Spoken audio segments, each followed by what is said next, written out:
start with some breaking news, and the World Health Organization has just released a report estimating that 15 million occurred globally due to the pandemic, around triple the current estimates. It has seen more than 8,600 deaths, but as CBC's Stephen D'Souza reports, officials say there are signs of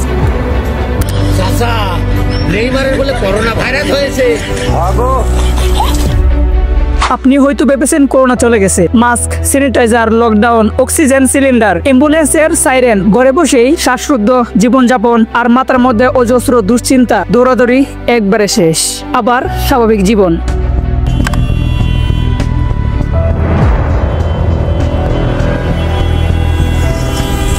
কিন্তু corona শেষ হয়েও হইল না শেষ। হয়তো অনেকের মনে অনেক রকমের প্রশ্ন চলে আসছে, চিন্তার আর দুশ্চিন্তার।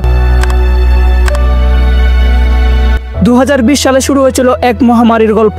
অনেকেই ভেবেছিল সর্দি কাশি তো এমনিতেই হয়, কিন্তু আমরা ভুল প্রমাণিত হয়েছিলাম। আর আজ 2025 সাল, এক নতুন করোনা স্ট্রেন আবার আলোচনার কেন্দ্রবিন্দুতে। মজা থেকে শুরু করে এখন কি এটা নতুন এক ট্র্যাজেডির রূপ নিচ্ছে?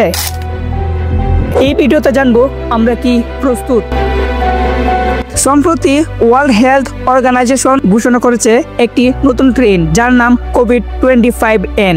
আবারও ছড়াচ্ছে দক্ষিণ পূর্ব এশিয়ায়, বিশেষ করে বাংলাদেশ, ভারত, থাইল্যান্ড ও মিয়ানমারে। এই ভাইরাসটি আগের তুলনায় কম মারাত্মক হলেও সংক্রমণ হার অনেক বেশি। লক্ষণগুলোর মধ্যে রয়েছে মাথা ব্যথা, চোখে পানি, গলা ব্যথা, ক্লান্তি। বেশিরভাগ ক্ষেত্রে এটি সাধারণ ফ্লুর মতো, কিন্তু বয়স্ক বা অসুস্থদের জন্য ঝুঁকিপূর্ণ। ঢাকা মেডিকেল কলেজের এক্সপার্টদের মতে এটা এক ধরনের সেসনাল রেসপিরেটরি ভাইরাস হলেও পূর্ব সতর্ক না দিলে পরিস্থিতি খারাপ হতে পারে।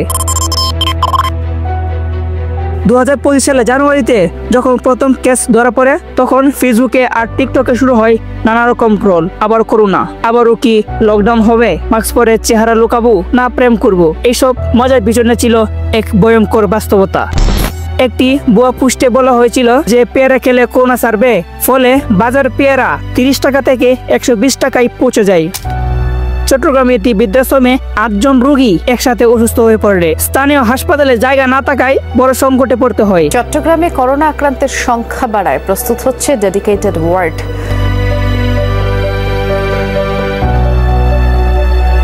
2020 সালের অভিজ্ঞতা থেকে শিক্ষা নিয়ে কিছু ইতিবাচক পরিবর্তন দেখা যায়, যেমন তবে সমস্যা এখনো আছে। হাসপাতালে পর্যাপ্ত ডাক্তার নেই, করোনা টেস্টের জন্য রিএজেন্টের অভাব, অনেকেই এখনো স্বাস্থ্যবিধি মানেন না। আরেকটা লকডাউন হলে আমি তো পুরোপুরি বেকার, মাস্ক পরা শুরু করেছি আবার, কিন্তু সবাই তো পারছে না। আশা করি সরকার আগের মতো দেরি করবে না। আর আমাদের 5টি করণীয়: মাস্ক ব্যবহার করুন জনসমাগমে, আর নিয়মিত হাত ধুয়ে ফেলুন। গুজবে কান দিবেন না, ভরসা করুন অফিসিয়াল তথ্যের উপর। হালকা লক্ষণ দিলে চিকিৎসকের পরামর্শ নিন। নিজের মানসিক স্বাস্থ্যের খেয়াল রাখুন। বন্ধুরা, করোনা ভাইরাস হয়তো আবারও আমাদের করে নিয়েছে। এবার আমাদের হাতে তথ্য আছে, অভিজ্ঞতা আছে এবং আছে সচেতনতা। তাই প্রশ্ন এখন, বাংলাদেশ প্রস্তুত? উত্তরটা আমরা সবাই মিলে লিখবো। ভিডিওটা ভালো লাগলে শেয়ার করুন, কমেন্টের মাধ্যমে জানিয়ে দিন আপনার এলাকাতে করোনা পরিস্থিতি কেমন। সাবস্ক্রাইব করুন আমার এই চ্যানেল।